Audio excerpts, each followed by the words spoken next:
Hi, good evening. This is Sergeant Ruthie Forgy, and I am with the Salvation Army in Cleveland, Tennessee. Tonight, we are going to continue with our journey to the cross with monologues.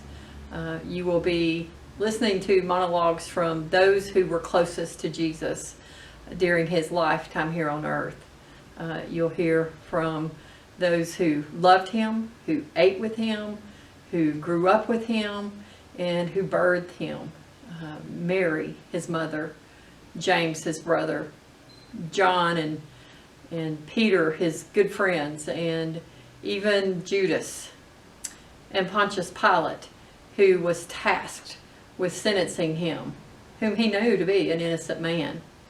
And you'll also hear the account of the Roman soldier who was responsible for the actual execution and his experience before and after the death of Christ. So today is a somber day. It's a day of mourning. It's a day of undescribable or indescribable grief, of questions, of more questions than answers. But Sunday's coming.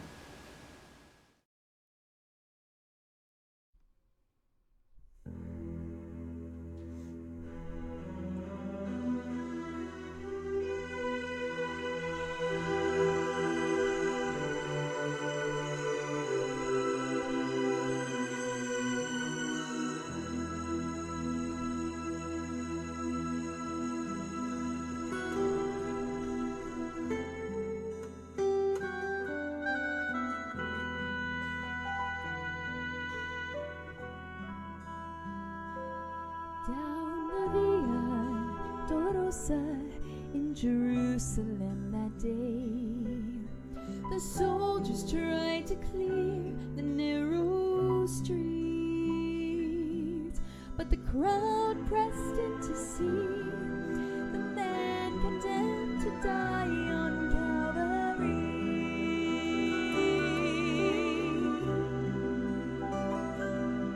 He was bleeding from a beating, there were stripes upon his back, and he wore a crown of thorns upon his head. But he bore with every step the scorn of those who cried out for his death. Down the Via Dolorosa, called the way of suffering, like a lamb came the Messiah, Christ the King. But he chose to walk that road out of his love for you and me. Down the Via Dolorosa, all the way to Calvary.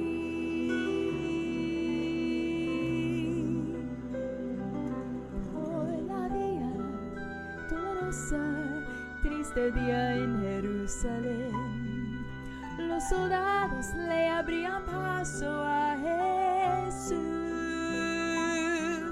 mas la gente se acercaba para ver al que llevaba aquella cruz. Por la Via Dolorosa es la vía del dolor, como una oveja vino Cristo, Rey y Señor, y fue él quien quiso huir por su amor, por ti, por mí, por la Via Dolorosa al Calvario y a morir. The blood that would cleanse the souls of all men made its way to the heart of Jerusalem.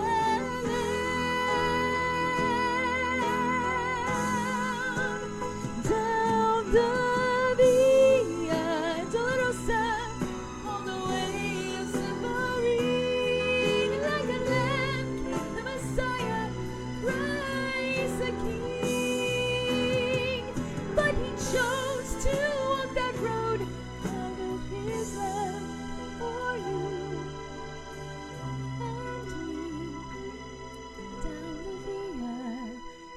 Dolorosa, all the way to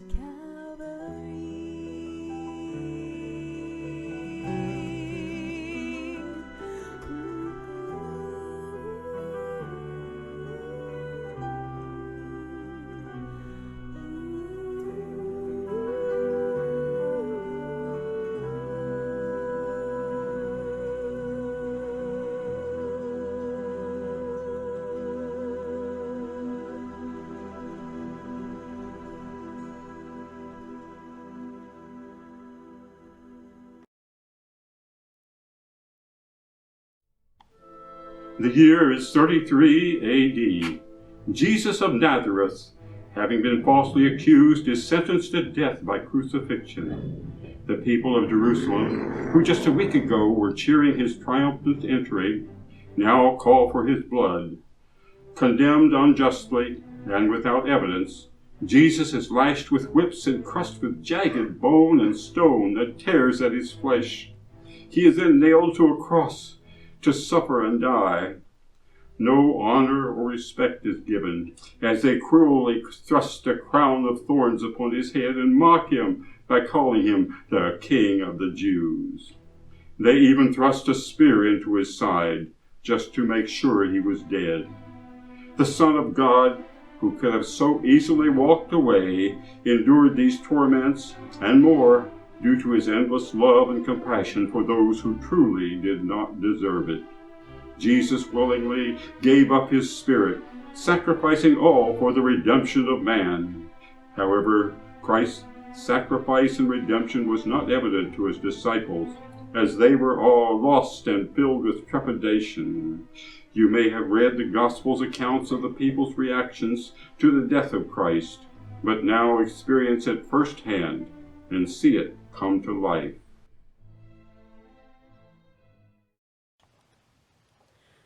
The night he was born was cool, and I was so tired. When Joseph told me we would have to stay in the stable, I almost cried. Only the knowledge that Joseph was as upset about it as I was kept me strong. As I said, it was cool. You might almost say cold.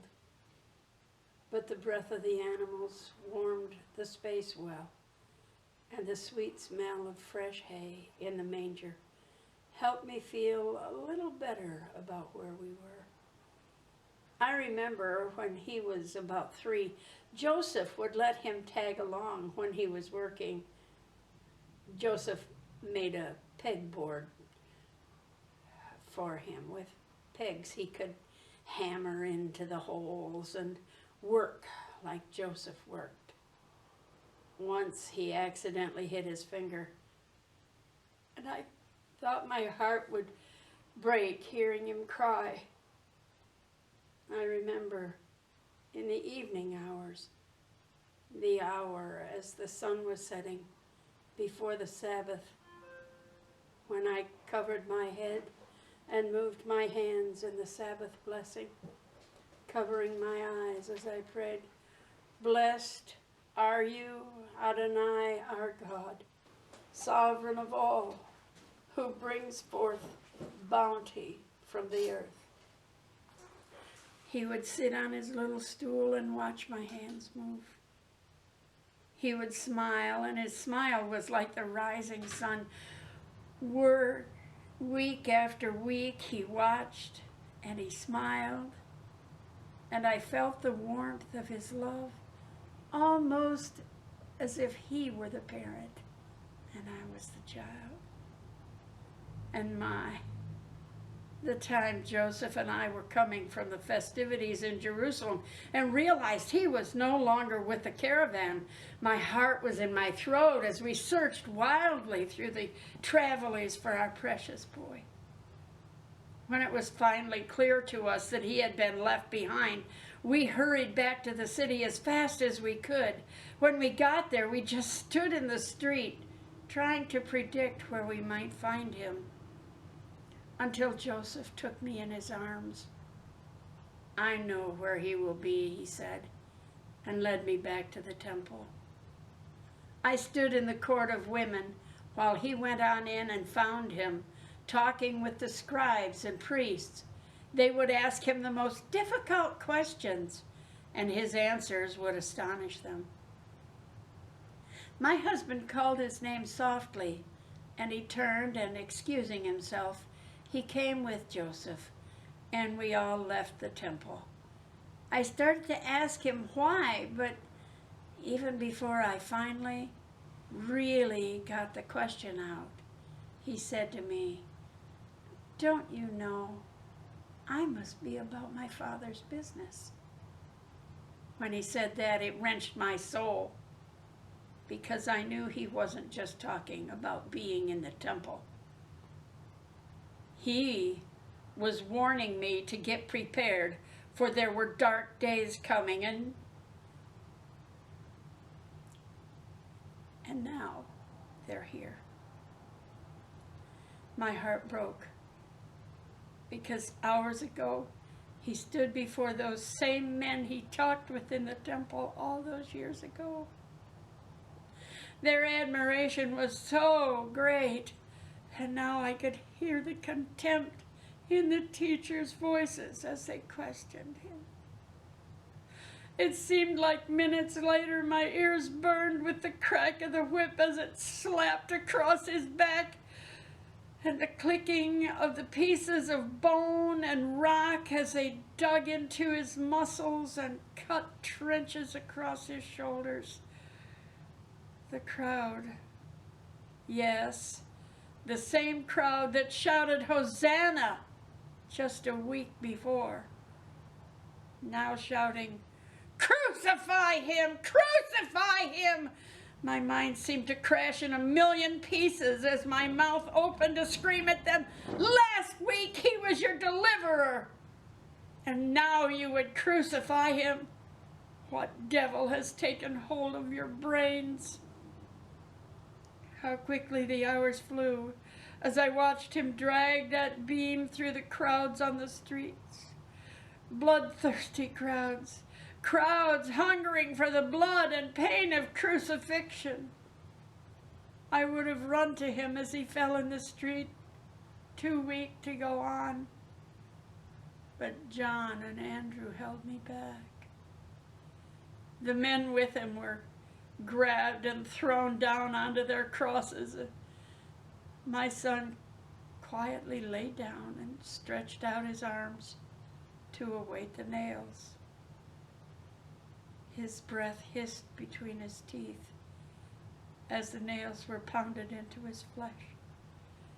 A deep, pained grunt came from him as they turned the cross over to pound the nails, bending them over so they couldn't come loose.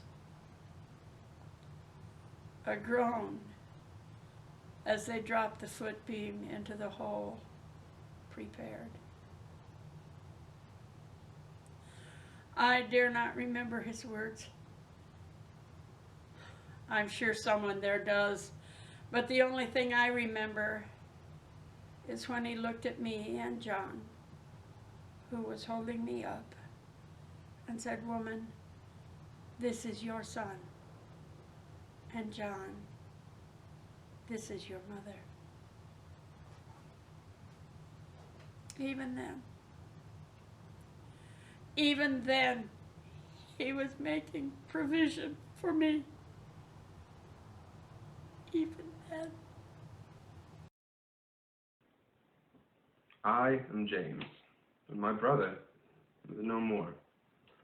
Plain and simple as these Roman dogs have no love for us. I warned Jesus to watch what he said. Love and compassion are fine teachings, but following the law and keeping in line is what has to be done to survive these days. Claiming to be the Messiah and saying he would rise again if they killed him is not what you challenge the Sanhedrin or the Romans with. I have heard the Romans have actually placed guards around his tomb. Even in death, they hold him in contempt. I loved him, but I couldn't believe in him. I grew up with him. I played in the streets with him. I shared meals with him. I worked in our father's shop with him. How could he possibly be the Messiah? And he knew I didn't follow his ways. or believe in him, and he made it clear how he felt about me when he entrusted our mother's care to his disciple and not me, his own brother, a good man, a caring brother, but also a very dead fool. Today I sent a man to be crucified that I really don't believe to be guilty. Jesus of Nazareth is what he went by. He really was a pretty intelligent, well-spoken man. I thought him a fool to be claiming to be a king, but even still, he was very intelligent. He was never disrespectful to me, anyway. Oh, how they howled for his blood, though. Even when I told them there was no blame to be had for him, they just refused to listen to anything else. So, I had to have him flogged and beaten, put a crown of thorns on him so he looked like a Jewish king, as good as a Jewish king could look. And even in that humiliated state, they still called for his crucifixion. I don't understand those Jews. They even tried to convince me by giving some fake homage to Caesar to attempt to sway me, but I make my own decisions. I tried to offer to let him go, but they didn't even want him as their token for their Passover feast. So I had him crucified. Just to make sure that this is over, I put a guard at his tomb. Surely this is the end. Surely this is all we'll hear from this dead King of the Jews. I am John, the disciple that Jesus loved. And I witnessed the very embodiment of love being crucified.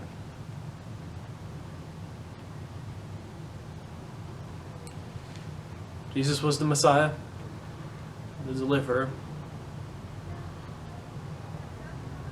and the last hope of all mankind. Last night when the traitor Judas came with the armed soldiers, Jesus calmly asked them who they were looking for. They said, Jesus of Nazareth.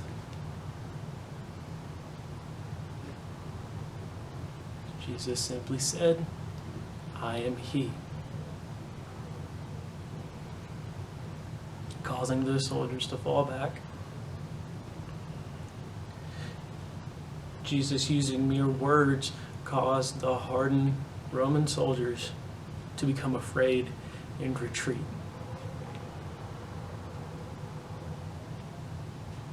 Jesus made no effort to resist the soldiers. Even when Peter struck one of the soldiers, Jesus rebuked Peter and healed the man that was struck.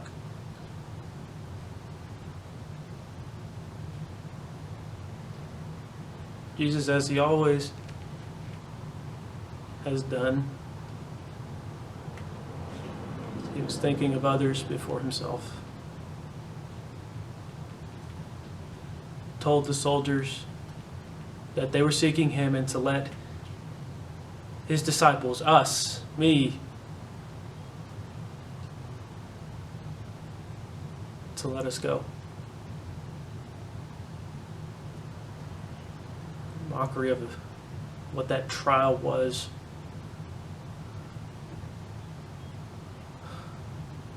It was just full of travesty and false accusations and lies. Even Pilate didn't want Jesus to be crucified. The crowd demanded Barabbas, who was a rebel, over Jesus. Jesus, the one who showed the world love, mercy, healing, They all wanted dead.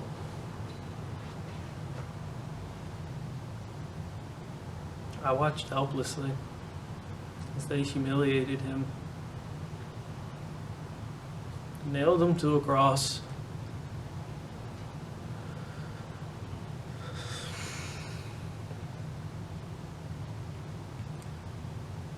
Jesus had no look of anger, but more of a man who was finishing a true purpose. What that purpose was, I can't fathom. On the cross in agony, Jesus still thought of others, asking the Father to forgive those who tormented him. Jesus then asked that I take care of his mother, thus showing more love than I had ever seen before.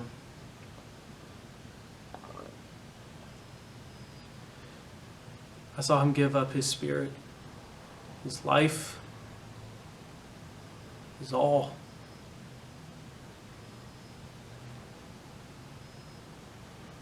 To what end? The Messiah should be exalted, not executed. I loved him.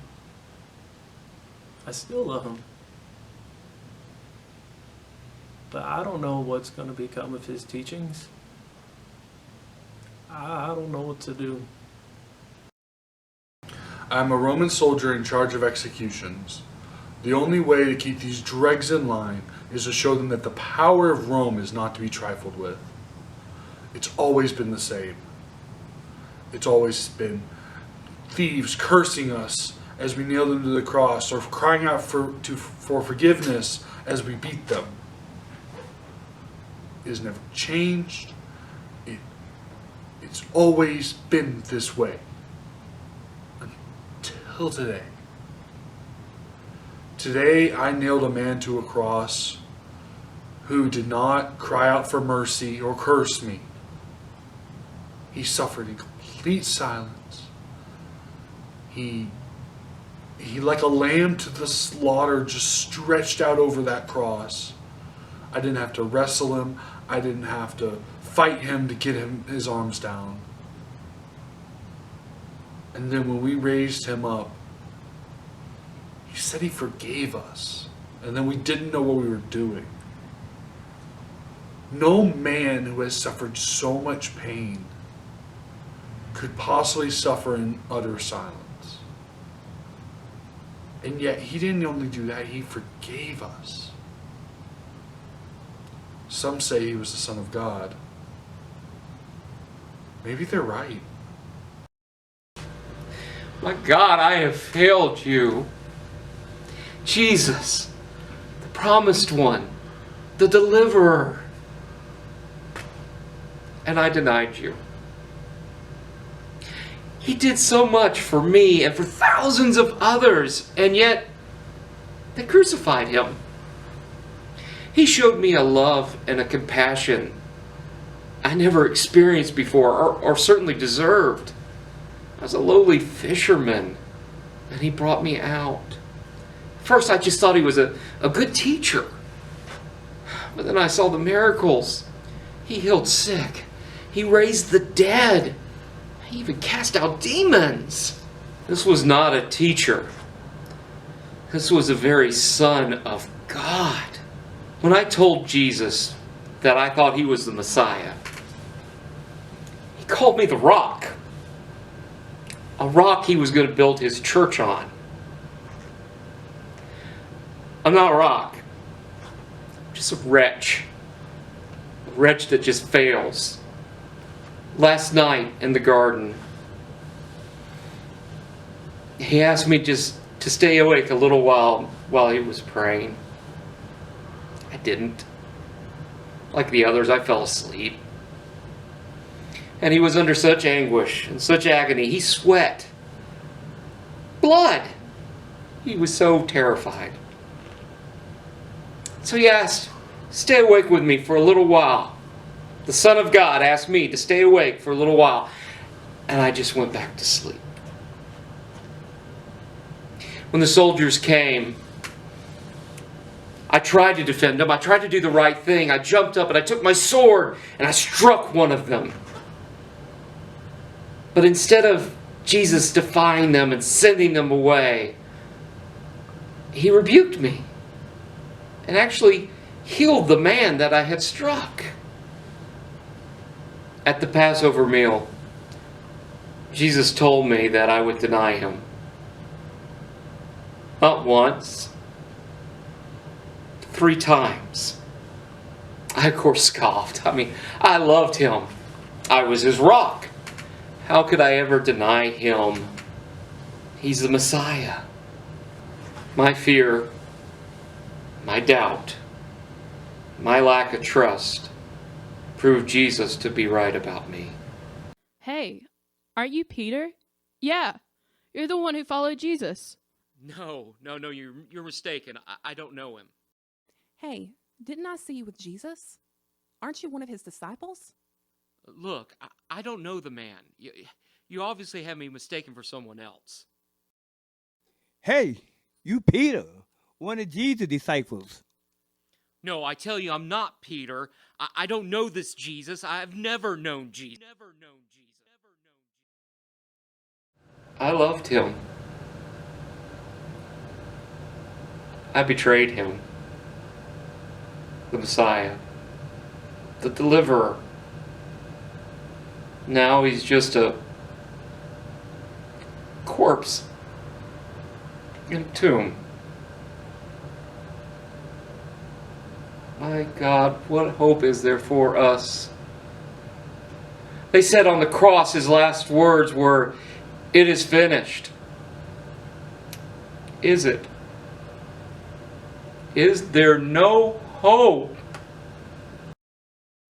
I can still remember the day that I saw him hanging there. The same person who gave his life for me. A very terrible life that I had. I wasn't much, and before him, I don't really know what I did. Life wasn't easy. I was promised to be married, but then he disappeared. My father had died when I was young, and my mother had spent all my money. With that background, how was I to survive? How was I to be a woman in this world?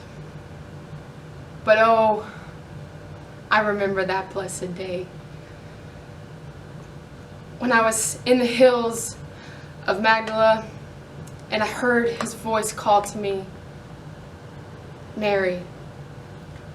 I was exhausted and I hadn't slept for 3 days, and people said they could hear me screaming and running around dancing on the hills as if I were possessed by demons.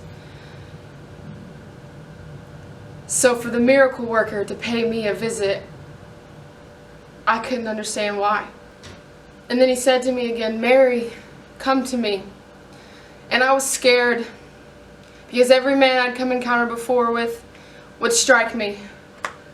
I was scared because the voices I could hear in my head repeating after, "He will strike you, he will strike you." He said, "Mary, come to me." And with everything in me, I still came to him. And when I touched him, all the pain and the grief and the fear that I had, it all went away. And I can't tell you how I felt that day I watched the life leave his eyes.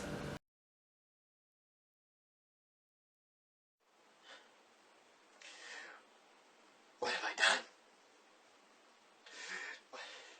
What have I done?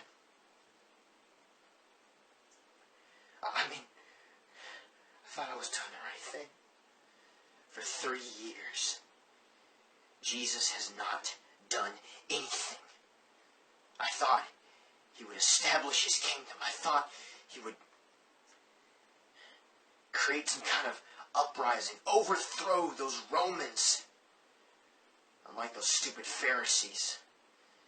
Pharisees, they just comply with those stupid Roman invaders. I thought Jesus would be different. I thought he would overthrow the Romans, restore our kingdom. But for 3 years he did nothing.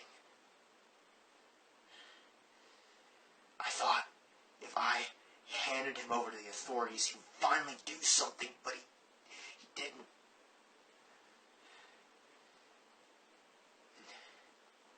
Last time we were together, he looked at me and it's like he knew. He knew what I was going to do. How?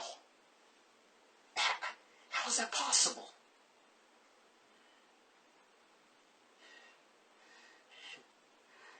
He's dead. When he died on the cross, he looked at them and he said, "Forgive them." He looked at them and he said, "Father, forgive them."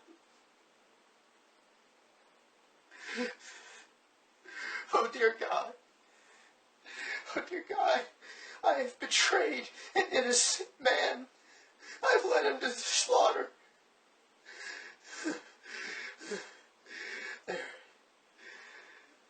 There is no forgiveness. There is no forgiveness for me.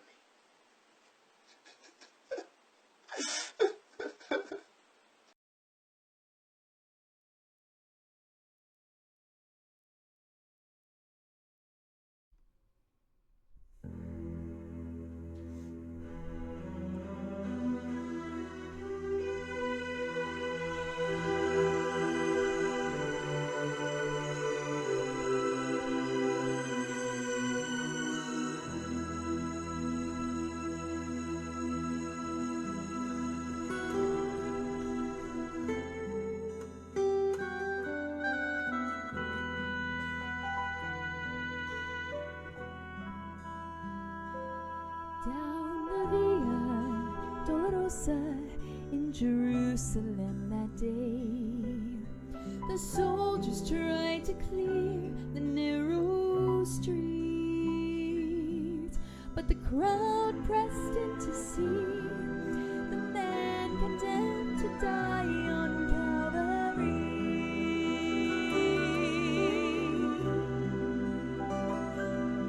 He was bleeding from a beating, there were stripes upon his back, and he wore a crown of thorns upon his head. But he bore with every step the scorn of those who cried out for his death. Down the Via Dolorosa, called the way of suffering, like a lamb came the Messiah,